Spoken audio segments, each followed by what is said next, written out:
Rumah adat Nias.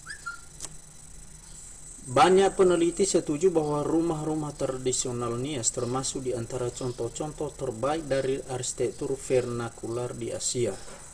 Rumah-rumah ini dibangun tanpa menggunakan paku dan jauh lebih mampu menahan gempa kuat daripada rumah-rumah modern. Ada variasi dalam arsitektur dan gaya di seluruh pulau.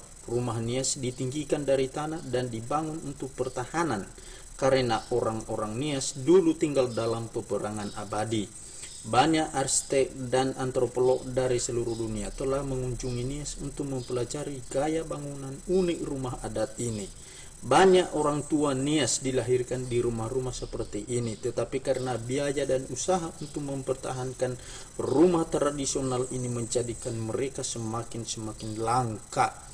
Pengunjung dapat melihat banyak contoh rumah-rumah tradisional di seluruh pulau Nias, khususnya di daerah selatan yang mempunyai beberapa desa yang sangat terpelihara. Dan di kompleks Museum Pusaka Nias, kita dapat melihat beberapa tipe rumah adat, mulai rumah adat tipe utara, selatan, dan tengah.